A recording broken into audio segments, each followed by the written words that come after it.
Okay बच्चों, तो आज हम शुरू करने वाले हैं हमारा नेक्स्ट चैप्टर। और नेक्स्ट चैप्टर है हमारे पास इलेक्ट्रोमैग्नेटिक इंडक्शन। ठीक है, one of the very small chapter and very easy chapter. और ये चैप्टर में आपको बहुत मजा आने वाला है, ऐसा मैं सोचता हूँ। मुझे लगता है कि because this is one of the easiest और बड़ा मजेदार चैप्टर है।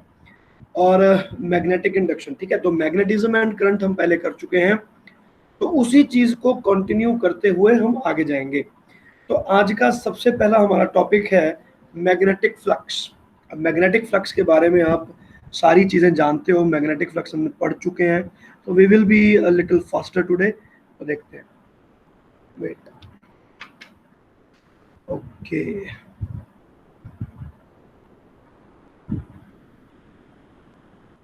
मैग्नेटिक फ्लक्स, तो मैग्नेटिक फ्लक्स जैसा कि आपको पता है, इट इज डिफाइंड एज, ये हम पिछले चैप्टर में कर चुके हैं, सो दैट इज वाई मैं ज़्यादा डिटेल में नहीं जाऊंगा, सीधा लिखने वाला हूँ। Magnetic flux through any surface is the total number of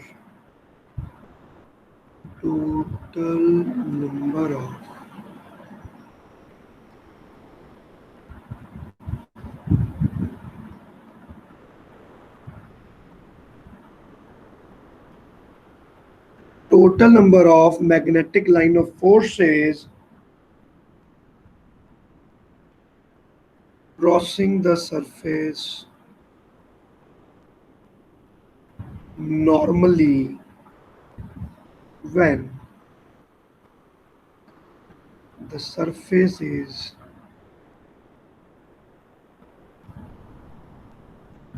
placed inside magnetic field। ठीक है, डेफिनेशन बड़ी पुरानी है, ठीक है, आपको पता ही होगी। 5b हम लिखते हैं magnetic flux and Gauss law, जैसा हमने इलेक्ट्रोस्टैटिक में पढ़ा था, बिल्कुल सिमिलर ही है ये। और ये आ गया मेरे पास, सो दिस इज फ्लक्स। और जो हमारे पास इलेक्ट्रिक फ्लक्स होता है, electric flux is defined as integral of E dot ds। तो ये बिल्कुल सेम चीज है।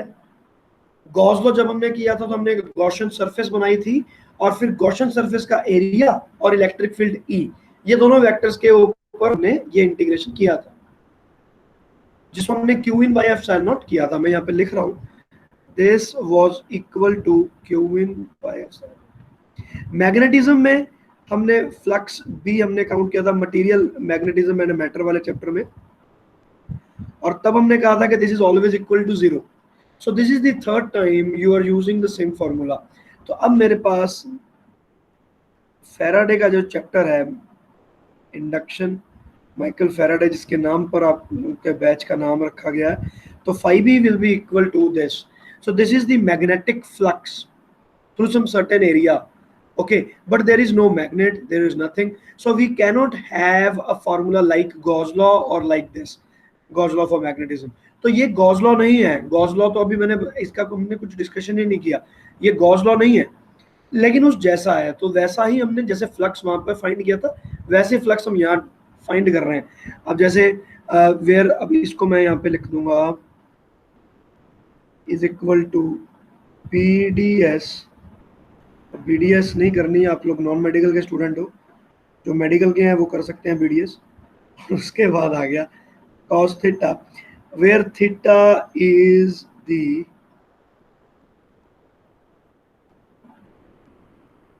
the angle between magnetic field and area vector।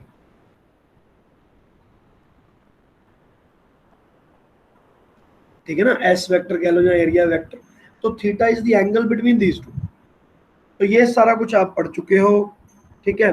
और चलो इसमें मैं डिटेल में नहीं जा रहा हूँ, so it's everything is clear to you, fine। phi flux is a scalar quantity,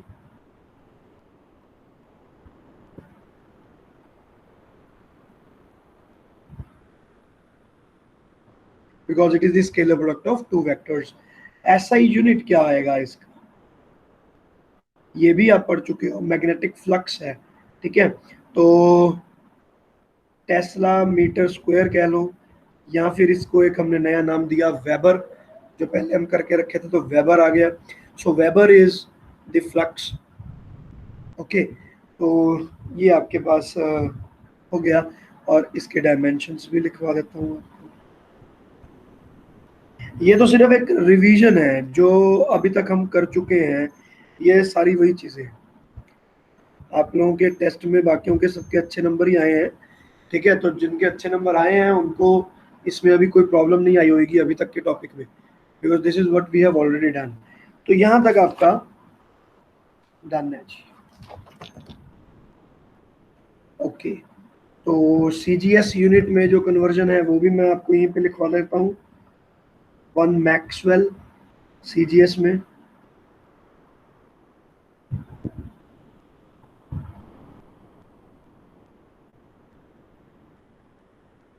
Maxwell, ठीक है ना। ये सीजीएस यूनिट है, वेबर एमकेएस यूनिट है, ठीक है, एमकेएस। और रिलेशन होता है इसका that 1 weber is equal to 10 raised to the power 8 maxwell, 10 raised to power 8 maxwell, ठीक है। और एक बात है, 1 tesla is equal to 10 raised to power 4 gauss, ठीक है। चलो, ये चीजें आपने याद रखनी है। तो this is how we calculate the flux. कोई मैग्नेटिक फील्ड है, उसके अंदर हमने एक एरिया रखा और हमने वहां से जो भी फ्लक्स पास ऑन हो रहा है, हमें वो पता चल गया कि इसमें से कितना फ्लक्स पास ऑन हो रहा है। चलो जी, अब हम चलते हैं इसके आगे। तो इसके आगे अब है हमारे पास टॉपिक फैराडेज एक्सपेरिमेंट्स।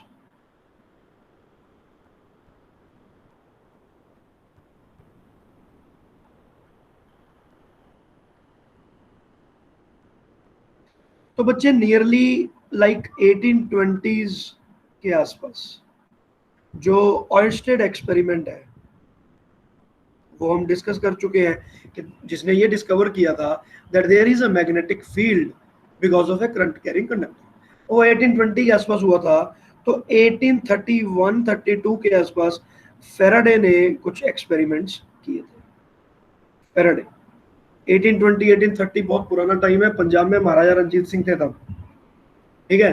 तो जब पंजाब में महाराजा रंजीत सिंह की तलवारें चल रही थी, एट दैट टाइम ये लोग ये सब चीजें कर रहे थे और इंडिया में राजा राम मोहन रॉय भी उसी टाइम पे थे। चलो एनीवेज, सिर्फ याद रखने के लिए बता रहा हूँ। तो इसके बाद हमारे पास क्या जाता है, इन्होंने 3 एक्सपेरिमेंट किए, ठीक है। फर्स्ट एक्सपेरिमेंट इन्होंने, actually Faraday was a scientist, तो उनको कुछ मिल नहीं रहा था, उनको कुछ समझ नहीं आ रहा था कि यार नथिंग इज हैपनिंग, मैं मैग्नेट के साथ में मत्था मारी जा रहा हूँ, कुछ हो नहीं रहा। तो इनका एक बहुत एक फेमस एक्सपेरिमेंट है, इसको हमने लिखा induced EMF.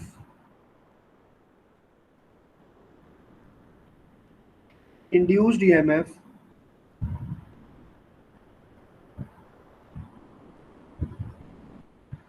with the stationary coil and moving magnet।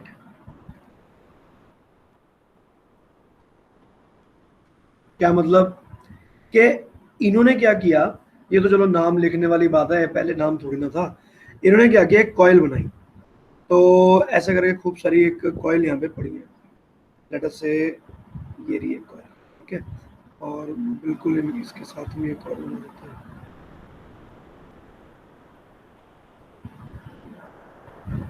ऐसे, ठीक है। तो ये जो हमारे पास कॉइल थी जिसमें ऐसे वायर्स जा रही है यहाँ से, ठीक है। अब इसने क्या किया, इस कॉइल को एक बिना किसी बैटरी के कनेक्ट कर दिया एक गैल्वेनोमीटर के साथ, ठीक है। 2 वायर थी, वायर्स को ऐसे करके मैंने लपेट दिया, एक लूप बना दी, ठीक है ना। वायर को ऐसे लपेटा मैंने, एक लूप बनाया, और लूप बनाकर जो मेरे पास वायर आई उसको मैंने गैल्वेनोमीटर के साथ में बांध दिया कि अगर इसमें कोई डिफ्लेक्शन होगा तो मुझे पता चलेगा, इस तरह से। तो अब इसमें से उनके कुछ एक्सपेरिमेंट्स वो कर रहे हैं और वो एक्सपेरिमेंट सारे के सारे फेल हो रहे, उनमें से कोई भी एक्सपेरिमेंट इनका सफल नहीं हो रहा था। So he got very frustrated with the coil and all that equipment. तो इन्होंने क्या किया, इनके हाथ में मैग्नेट पड़ा था, और इन्होंने एक मैग्नेट को उठाया और जोर से कॉइल की तरफ फेंका गुस्से में, और गुस्से में फेंका और ऐसे करके इतनी जोर से उनको थ्रो किया दैट फॉर्चुनेटली वो जो मैग्नेट था वो बहुत ही हाई स्पीड पर, एक बहुत ही हाई वेलोसिटी पे वो इस कॉइल के आर पार निकल गया। It's an experiment. अब आप देख सकते हो कि ये एक्सपेरिमेंट भी एक तुक्का ही था, ठीक है ना। तो ये हो गया मेरे पास नॉर्थ जोन, ये हो गया मेरे पास साउथ जोन। तो जब इसने थ्रो किया वो मैग्नेट को, तो वो मैग्नेट इसमें से आर पार निकलते हुए गया and he found that there was a deflection here. तो यहां पर एक डिफ्लेक्शन पाई गई, और अब जब ये डिफ्लेक्शन पा गई हमें मिला, तो at that time he found कि यार यहाँ पर कुछ हुआ है, and that was the point where he started understanding all these things. बहुत सारे दुनिया के एक्सपेरिमेंट ऐसे होते हैं, ये सब मैं आपको इसलिए बताता रहता हूँ ताकि आप भी इंस्पायर हो ऐसी स्टोरीज से, क्योंकि ये सारी स्टोरीज आपको कुल मिलाकर यही बात बताएंगी कि ये सब चीजें तुक्के से निकली हैं। कोई साइंटिस्ट ऐसा नहीं है कि मैं कोई काम कर रहा हूँ कुछ बनाने के लिए, बनाना कुछ होता है, बन कुछ जाता है, it's as simple as that. तो यहाँ से अब हमने मैग्नेट को थ्रो किया और यहाँ पर डिफ्लेक्शन हुई। तो व्हाट ही फाउंड कि मैग्नेट अगर यहाँ पर पास में जा रही है, ठीक है, तो इनका मैग्नेटिक फ्लक्स कैसा होगा, देखो मैग्नेटिक फ्लक्स जाएगा ऐसे, और इधर से ऐसा ऐसे, लाइक दिस, ऐसा फ्लक्स होगा मैग्नेट का। तो अगर वो मैग्नेट इसके आर पार निकलती है, ठीक है, तो यहां से, तो he found and he found the direction of the current also. So the direction of the current was coming downwards,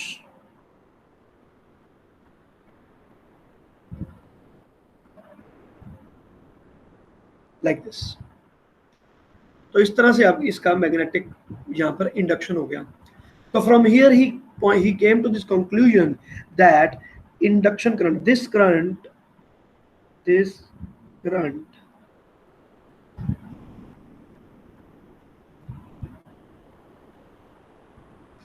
that flows in the circuit even when no battery is attached is called induction current। तो इसको हमने एक नाम दिया और इसको नाम दे दिया इंडक्शन करंट। तो ये है हमारे पास इंड्यूस्ड करंट, ठीक है ना, इंडक्शन करंट कह लो, इंड्यूस्ड करंट लिख देते हैं, that will be better, induced current.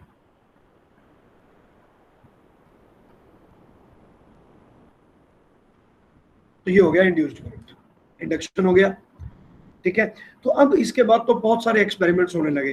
तो this was the first experiment. Second experiment जो फैराडे ने किया no, that was due to the motion of current carrying coil.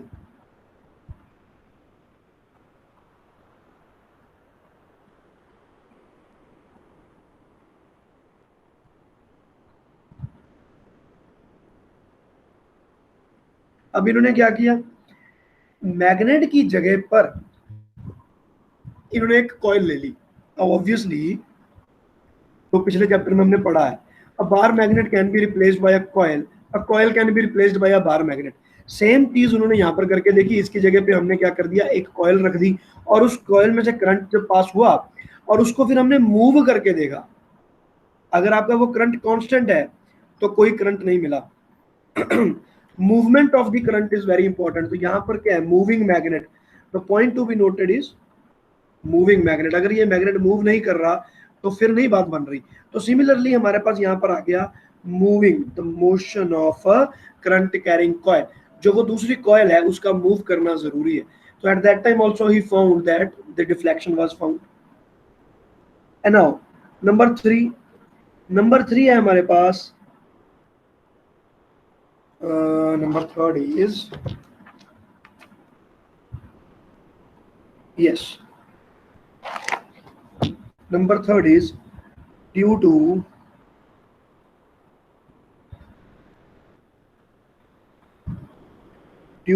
the change in current। अब ये coil आपके पास पड़ी है, अगर आप यहाँ तो इस कॉयल को मूव करो तो इंडक्शन हो रहा था, और दूसरी चीज क्या हो रही थी, अगर आप उस कॉयल के करंट को इंक्रीज और डिक्रीज करो, वेरिएबल रखो, तो भी डिफ्लेक्शन फाइंड हो रही थी। तो मेरे पास 3 एक्सपेरिमेंट्स बन गए। First experiment, nothing to be noted here, ठीक है ना, कुछ लिखने विखने वाली बात नहीं है, बुक्स में सब कुछ दिया होता है, एक बार रीड कर लेना। तो यहाँ से जो पहला एक्सपेरिमेंट है वो ये है कि अगर मैंने मैग्नेट को थ्रो किया, मैग्नेट उसके आर पार निकला, तो इसमें करंट मुझे मिल रहा है। अगर मेरे मोशन ऑफ द करंट, मैं इसको मैग्नेट की जगह पे मैंने क्या किया, कॉयल ले लिया, उस कॉयल में करंट जा रहा है ना, that is current is constant let us say. तो अगर there is a relative motion between these two, if there is a relative motion between these two, तो आपके पास इंडक्शन होगा। अगर यहाँ पर रिलेटिव मोशन नहीं है तो करंट की मैग्नीट्यूड को आप वेरी कर दो, करंट कम था, करंट इंक्रीज हो गया, इंक्रीज से कम हो गया, बढ़ गया, उस तरह से अगर आपका इंक्रीमेंट डिक्रीमेंट होगा तो भी इंडक्शन पाई गई। So these were the 3 experiments that were conducted by Faraday in 1831. So he created a law. So what was the conclusion? The conclusion was Faraday's law.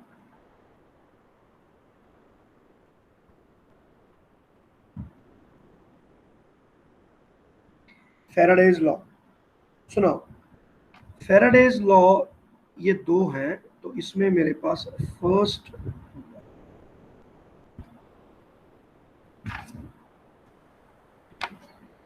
okay, whenever the magnetic flux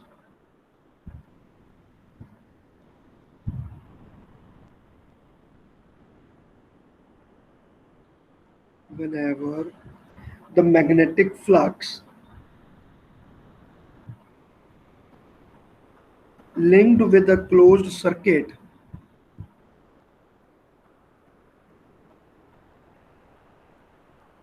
changes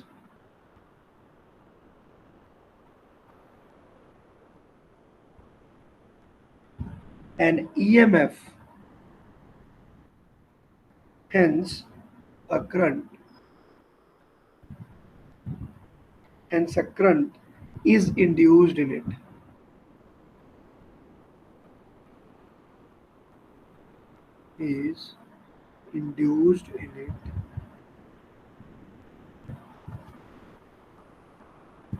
Which lasts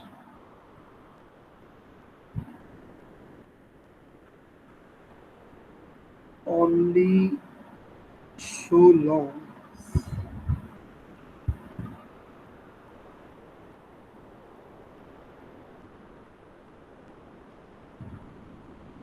change in flux is taking place.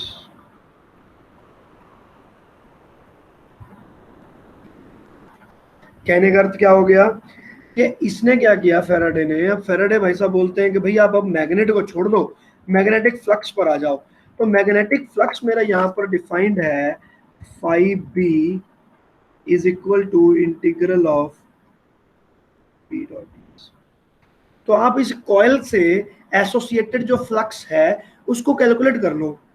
तो अगर वो flux में variation होती है तो यहां पर induction होती है, मैग्नेटिक फील्ड से नहीं, फ्लक्स से, ठीक है ना। चाहे आप करंट को वेरी करो, उससे मैग्नेटिक फील्ड वेरी कर दो, चाहे आप कॉइल को आगे पीछे मूव करने के कारण मैग्नेटिक फ्लक्स को, मैग्नेटिक फील्ड को चेंज कर दो।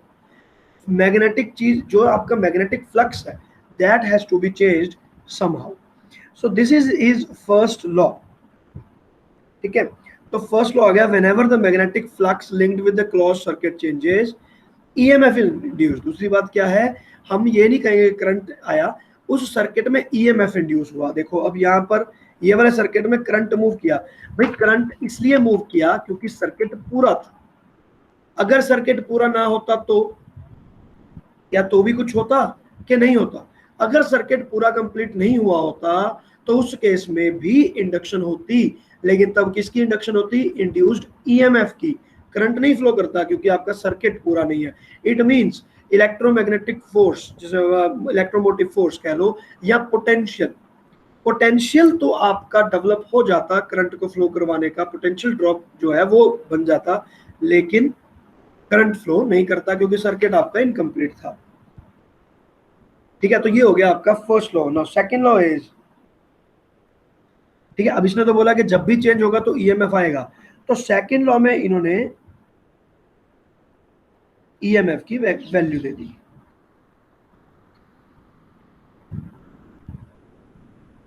Mathematically the magnitude of induced EMF E is given by, तो जो E आ गया, इन्होंने बोला कि E will be equal to d∅dt। Mod लगाना जरूरी है, मॉड लगाना जरूरी है इसमें, क्योंकि सिर्फ मैग्नीट्यूड के बारे में इन्होंने बात की, इन्होंने किसी भी और चीज के बारे में, डायरेक्शन ऑफ द करंट के बारे में बात नहीं की, इन्होंने सिर्फ मैग्नीट्यूड दिया। नोटेड, यहाँ पर आपको नोट करना है only magnitude, only magnitude is given, not direction. Direction नहीं दी, ठीक है। चलो जी, अब ये तो हो गए फैराडे के लॉज, और इनके साथ में ही सप्लीमेंट्री एक लॉ और आता है जिसको हम जानते हैं लेंज लॉ के नाम से।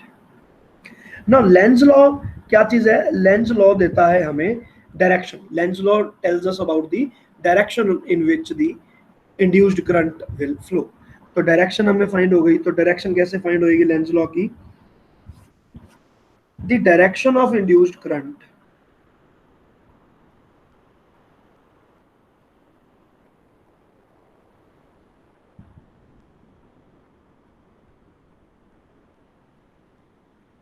is such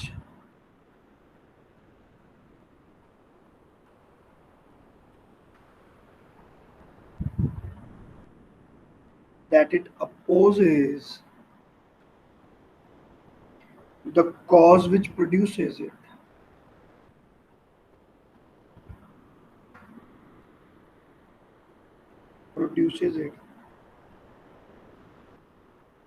That is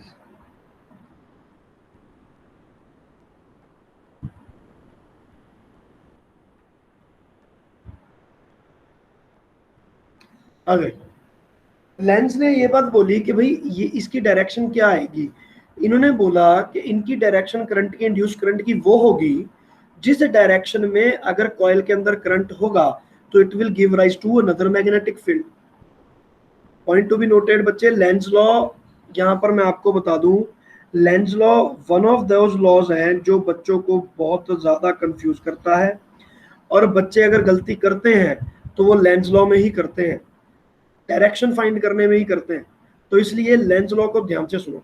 Lenz law ये कहता है the direction of the induced current is such that it opposes the course. मतलब मेरे पास एक कॉइल है, अब इस कॉइल के मैग्नेटिक फ्लक्स को देखो। चलो मैं एग्जांपल लेता हूं, यहाँ पर देखो, इसकी कोई मैग्नेटिक फ्लक्स है एट दिस मोमेंट जो इस कॉइल के साथ में एसोसिएटेड है। अगर ये मैग्नेट इस कॉइल की तरफ मूव कर रहा है, यहां से मूव करता हुआ इधर जा रहा है, तो obviously the magnetic flux linked with the coil is increasing. तो विद टाइम अगर मैं आपसे पूछूं कि फ्लक्स पर कुछ चेंजेस हो रही हैं क्या, आप कहोगे कि yes sir, flux is increasing with time.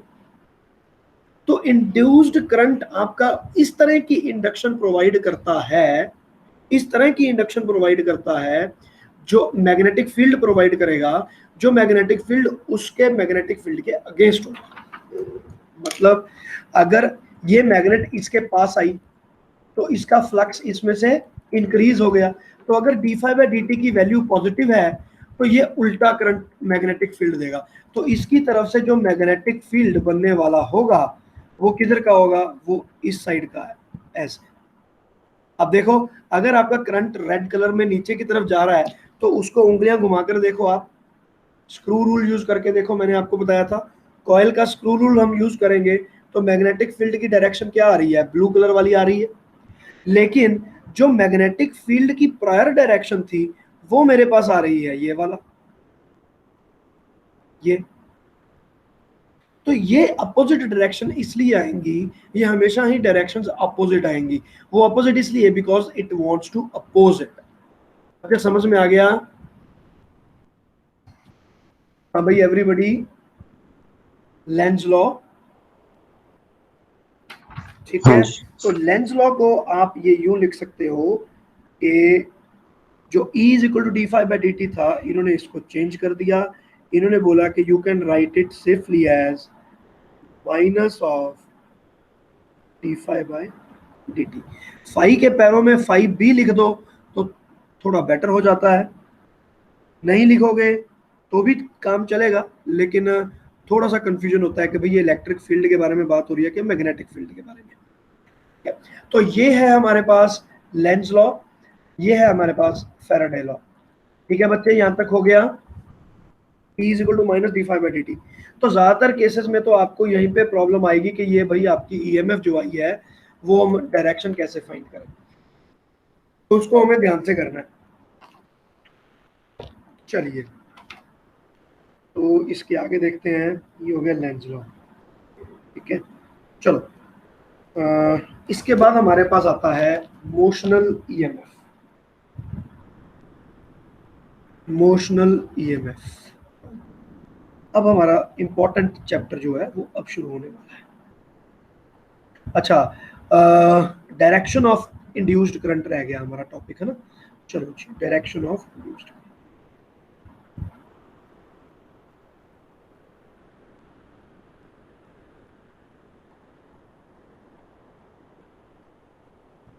Direction of induced current. तो इसमें अब मैं एक एग्जांपल ले रहा हूँ, जैसे कि मेरा मैग्नेटिक फील्ड है, it is going in this way.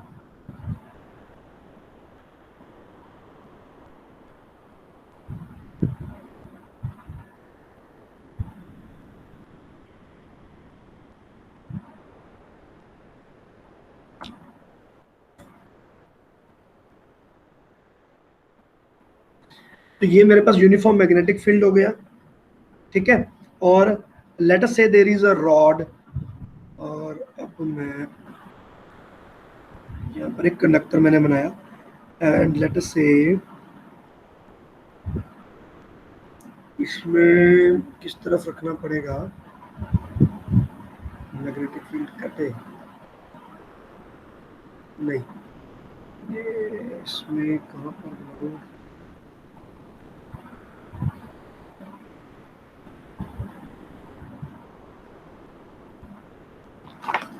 Just wait a minute, ऐसे हम एग्जांपल ही ले लेते हैं, रुक जाओ।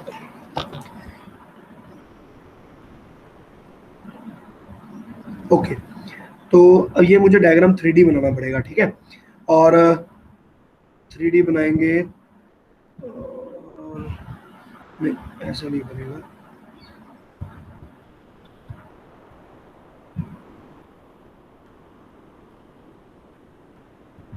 ये देखो, मान लो ये मेरे पास रॉड है, ठीक है। ध्यान रखना, मैं 3D डायग्राम बना रहा हूँ, ठीक है। ये मेरे पास रॉड है और ये कोई मैग्नेटिक फील्ड जा रहा था। अब ये रॉड तीन डायरेक्शन इसकी क्रिएट हो जाएंगी। एक हो जाएगा ये वाला एक्सेस, एक ये वाला तो दिख ही रही है, और एक ऊपर वाली एक्सेस।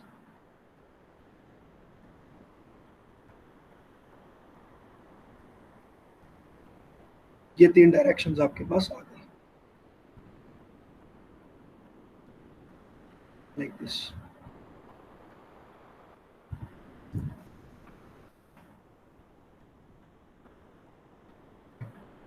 तो अब इसमें देखो, ये एक फील्ड, तो यहाँ पर मैं फिर से वही अपना राइट हैंड पाम रूल हो गया है।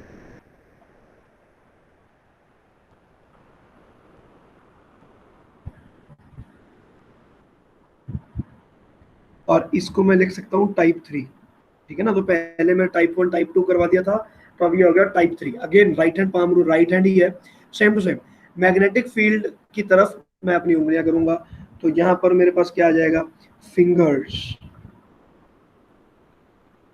will point towards magnetic field। Obviously अब मेरे को गिवन क्या है, करंट गिवन नहीं है, लेकिन इस कंडक्टर की वेलोसिटी गिवन है, क्योंकि करंट कंडक्टर इज मूविंग। तो यहाँ पर मैं देखूंगा कि कंडक्टर इज मूविंग, तो इसकी थंब,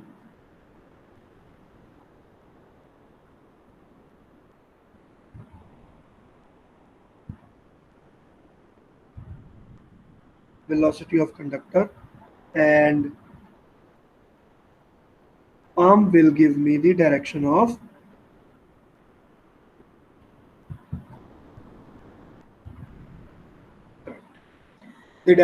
induced current. तो अब अगर मैं ये वाला एक बना लेता हूँ, जैसे कि ये एक वायर हो गया मेरे पास, ठीक है ना. लेट अस से this wire is moving in upward direction. This wire is moving in upward direction. So now, in which direction will the induced current be? देखो, magnetic field की direction हो गई ऊपर और the conductor is moving upwards. So the current that will come into play will go in this direction. इसमें current किधर जाएगा? ऐसे. Current will start moving in this direction. This is current. हाँ भी देख लो एक बार इसको करके, उसके बाद मैं इसको समझाऊंगा.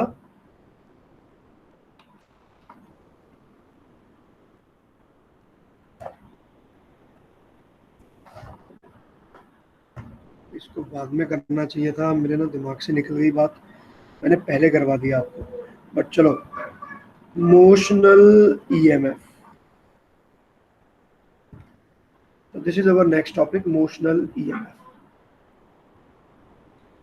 तो बच्चे अब क्या होगा, अब यहां पर हमने एक ऑब्जर्वेशन की, ठीक है, that when the magnetic flux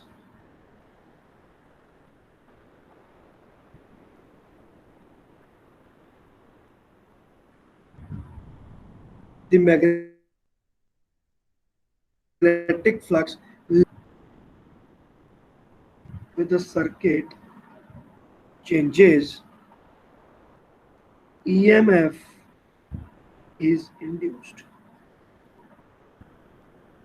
ठीक है. अब मेरे पास एक सर्किट है और मैं उस सर्किट के अंदर जो EMF है, जो मेरी मैग्नेटिक फ्लक्स है, मैं उसको वेरी करूंगा और फिर हम देखते हैं कि उससे भी हमारे पास मैग्नेटिक फील्ड आ रहा है. तो इसको मैं कैसे ड्रॉ कर रहा हूँ,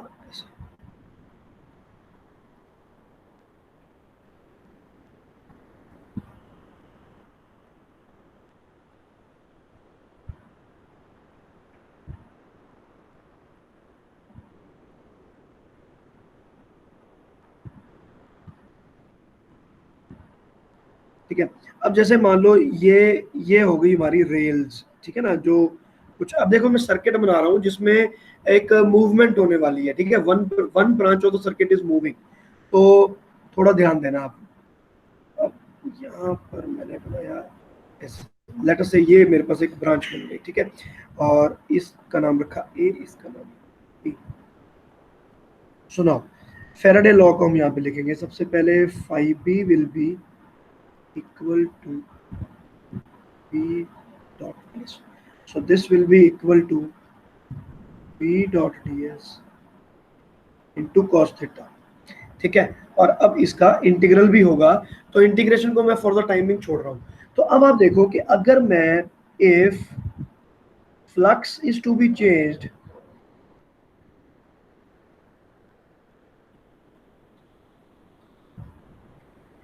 it can be changed in 3 ways.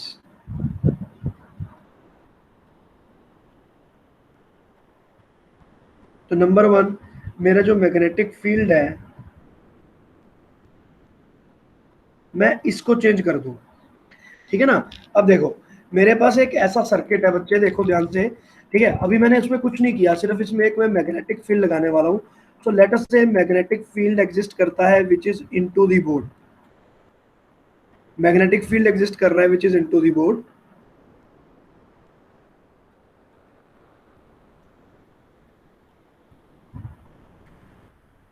अंदर भी बाहर भी.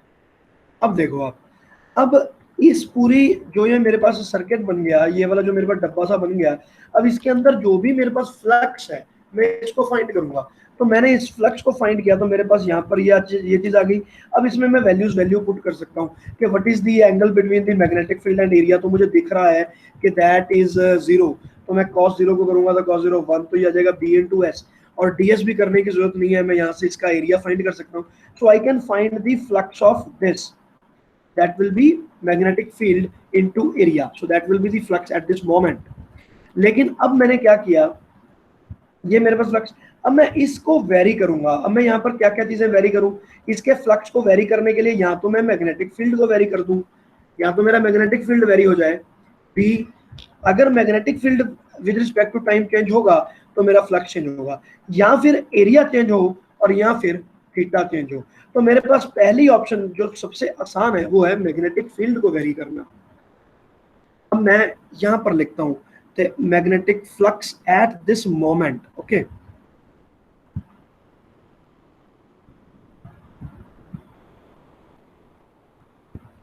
फ्लक्स एट दिस मोमेंट, और इसका जो एरिया है let me call it as S. तो मेरे पास इस वक्त जो यहाँ पर फ्लक्स आएगा वो क्या आएगा, बी एस आएगा, और कॉस थीटा मेरे पास 1 होगा because theta will be taken as 0 degree.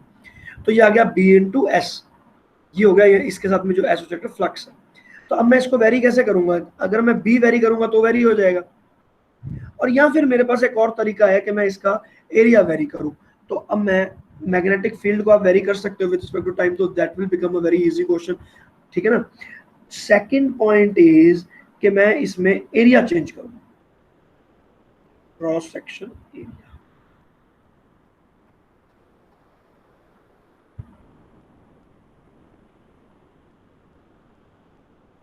Cross section area of the loop, अब cross section area of the loop को अगर मैं वेरी करता हूं तो भी हो सकता है। अब इसका एरिया को कैसे मैं वेरी करूंगा, मान लो यहाँ पर मेरे पास मैग्नेटिक फील्ड है विच इज कांस्टेंट। तो अब क्या करूंगा मैं, ये जो मेरी रॉड है इसको मैं वेरी करूंगा, इसको मैं मूव करूंगा। अगर मैं इसे मूव करता हूँ, लेट अस से I am giving it a velocity and that velocity is v, मैंने इसको v वेलोसिटी से वेरी किया, ये आगे की तरफ मूव करने लगा। मैग्नेटिक फील्ड लाइंस को किसने क्रॉस किया, इसने काटा, उनको कटिंग हुई यहाँ पर मैग्नेटिक फील्ड लाइंस की, तो यहाँ पर एरिया इंक्रीज हो गया। अगर एरिया इंक्रीज होगा तो मैं यहाँ पर डायरेक्ट कह सकता हूँ कि मेरे पास फ्लक्स वेरी हो गया भाई। तो D phi by d T, अगर बी मेरा कांस्टेंट है तो कम से कम एरिया वेरी हो, D s by d T आए। तो अगर ऐसी वेरिएशन आएगी तो भी D phi by d T होगा, और ईएमएफ जनरेट होगा। ईएमएफ जनरेट किस में होगा, ईएमएफ जनरेट सिर्फ इस रॉड में होगा, सिर्फ इस रॉड में जो मूव कर रही है, किसी और में नहीं। लेकिन क्योंकि मैंने ये जो चीज बनाई हुई है, ये भी मैंने कंडक्टर बनाया है, तो current will start flowing through the circuit. ना that separate case that current will start flowing, तो करंट यहाँ से फ्लो करना शुरू हो चुका होगा, ठीक है, और यहाँ पर मेरे पास ईएमएफ जनरेट हो चुकी होगी, ठीक है। अगर कनेक्टेड है तो करंट भी फ्लो होगा, अगर कनेक्टेड नहीं है तो करंट फ्लो नहीं होगा, इट्स दैट इजी। तो अब इसके आगे देखते हैं। तो ये हो गया क्रॉस सेक्शनल एरिया, तो अगर हम वेरी करें, तीसरा मेथड मेरे पास जो इसको मूव करने वाला आता है वो आता है कि एंगल कॉस थीटा। आपके पास आप कहोगे ना यार मैं तो ना तो मैग्नेटिक फील्ड वेरी करूं मेरे पास परमानेंट मैग्नेट्स के कारण, और ना ही मैं एरिया वेरी कर सकता हूं, ये कौन एरिया कैसे वेरी होता रहेगा। तो हमने क्या किया, उसका एंगल वेरी किया। तो एंगल वेरी करके भी आप इसमें वेरिएशन ला सकते हैं। तो अगर आपका कॉस थीटा वेरी करता है तो भी आपको d phi by d t आ जाएगा। तो उस पर भी हम आगे बहुत सारे केसेस करने वाले हैं। So this is how we produce magnetic magnetic induction. Okay, तो अब यहाँ पर आ गया मेरे पास क्रॉस सेक्शन एरिया। तो आज थोड़ा सा ही पार्ट करूंगा इसका मैं, छोटा सा 15 मिनट्स रिमेनिंग दो, और उसके बाद फिर हम क्लास को ऑफ करेंगे। तो सबसे पहले let us go with cross sectional area of this. अगर मैं इसको अगर वेरी करता हूं तो यहाँ पर क्रॉस सेक्शन एरिया कैसे वेरी होगा, ठीक है, चलो देखते हैं।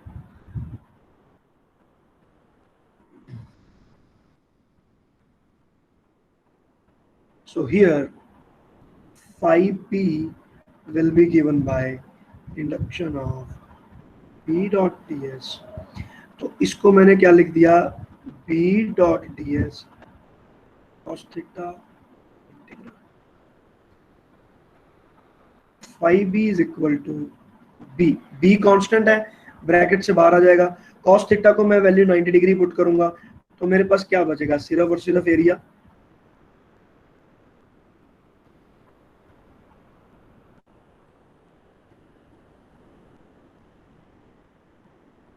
And theta is 90 degree. तो ये हो गया। और यहां से जब मैंने एरिया फाइंड किया तो व्हाट दैट विल बी, तो एरिया को मैं करता हूं,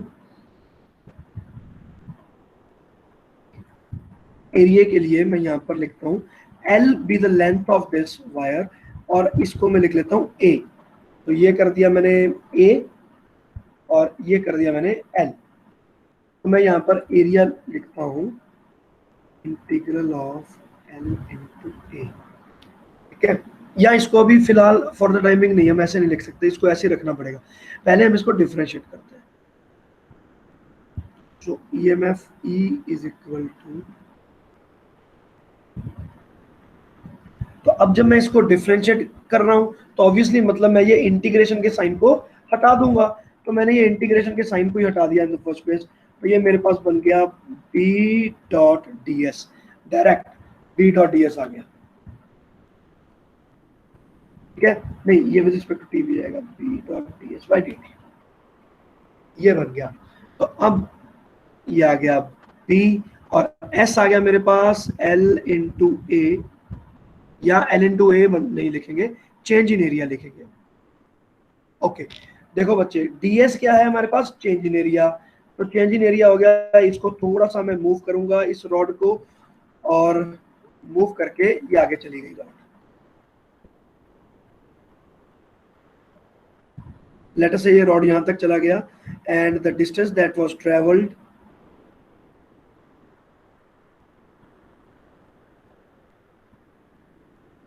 इसको मैं लिख देता हूं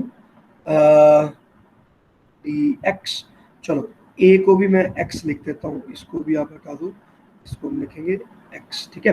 तो ये x लेंथ पर dx मैंने वेरिएशन किया, तो उसमें मैं देखना चाहता हूं कि कितनी उसको इंडक्शन मिल रही है।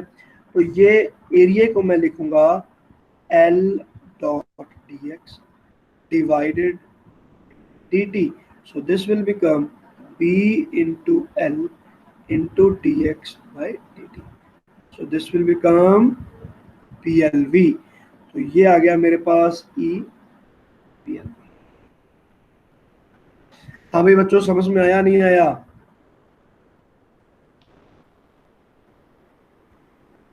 हाँ भाई बच्चे, यस और नो में जवाब दो। हाँ जी, है ना। चलो, और इसमें डायरेक्शन फाइंड कर सकते हो आप ईएमएफ की कि कौन सी डायरेक्शन में जाएगा। देखो मेरे पास ये रही रॉड, ठीक है। तो मैग्नेटिक फील्ड की तरफ मैं उंगलियां करूंगा, और मेरा वेलोसिटी वेक्टर की तरफ मैं थंब करूंगा। तो मेरा पाम किधर दे रहा है, ऊपर की तरफ डायरेक्शन दे रहा है। तो अगर पाम ऊपर की तरफ डायरेक्शन दे रहा है, इट मींस कि इसके टॉप ए पॉइंट पर मेरे पास पॉजिटिव पोटेंशियल आना चाहिए, और बी पॉइंट पर मेरे पास नेगेटिव पोटेंशियल आना चाहिए। तो पॉजिटिव चार्ज की डायरेक्शन देता है वो, तो पॉजिटिव चार्ज ऊपर की तरफ चला गया, तो A became positively charge and B became negatively charge. तो यहाँ पर मेरे पास एक बैटरी इंड्यूस हो गई, which will be given like this. समझ में आया बच्चे? तो ये एक बैटरी बन गई, इंड्यूस्ड ईएमएफ ई कह सकते हैं हम इसको। तो दिस, ये जो बैटरी लगेगी कैसे, ये ऐसे लगेगी,